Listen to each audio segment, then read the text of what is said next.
The library was empty, completely empty, and I was still there.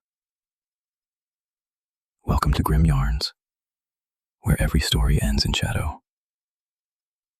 This happened last winter. Final exams were close. I wasn't ready. Our school library used to close at 5, but during exam season, they kept it open until midnight. Most students came early and left by 8 or 9. I preferred the silence, the isolation. I stayed late.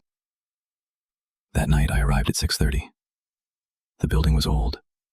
Stone walls, high ceilings, rows of wooden shelves that seemed to go on forever. I found my usual spot near the back. Third table from the corner, window on my left. I opened my books, and I studied. Time disappeared. I didn't check my phone, didn't look up. When I finally glanced at the clock on the wall, it was 10:47 p.m. I looked around. No one. Not a single person. The lights were still on, but the air felt heavy, like the room was holding its breath.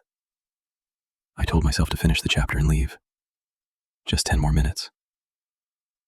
That's when I heard it. Footsteps. Slow. Uneven. Like someone dragging their leg. They were coming from the row behind me. I froze.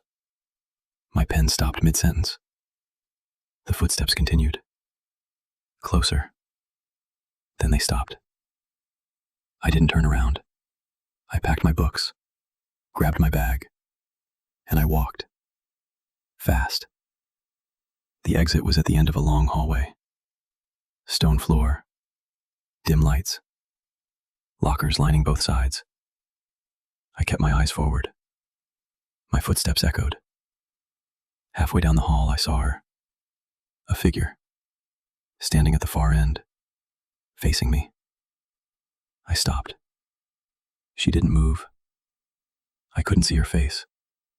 Just her outline. Thin. Hunched slightly forward. I called out. Hello? She was gone. I ran the rest of the way. Pushed through the exit door. Outside, the street was empty. No cars. No people. Just streetlights casting long shadows on the pavement. I lived 15 minutes away. I started walking. The air was cold. My breath came out in clouds. Everything felt wrong. Too quiet. Too still. I kept my head down, focused on the sound of my own footsteps.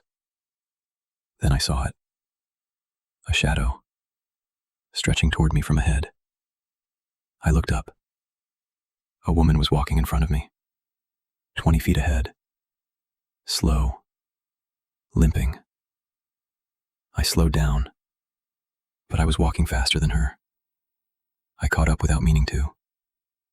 Her clothes were torn, stained. Her hair hung in tangled strands over her face. Her hands, bent at strange angles. Her feet dragged with every step. I wanted to stop, turn around, but I couldn't. She turned her head. Not all the way, just enough. And she asked, "Have you seen my daughter?"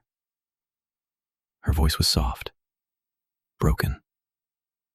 I pointed down the street, toward nothing. "That way," I whispered. She limped forward, into the darkness. I didn't move.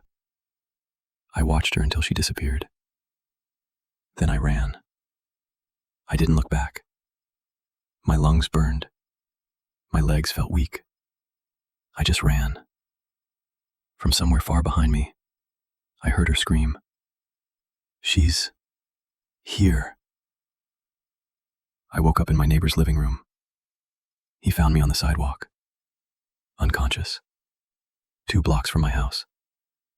He made me tea, asked if I was okay. I told him what happened. He didn't look surprised. He told me about a woman named Agatha. In 1998, her daughter went missing. She was 10 years old, a student at my school. They found her body 3 days later, in the woods behind the building. Agatha never recovered. She spent weeks walking the streets, searching, calling her daughter's name. One night, she collapsed near the school gates. They found her the next morning, dead. My neighbor looked at me. "People see her sometimes," he said. "Late at night, near the school." "What does she want?" I asked. He didn't answer right away. Then he said, "She's still looking." I never stayed late at the library again. But sometimes, when I walk home at night, I see a shadow stretching toward me. And I wonder if she's still searching.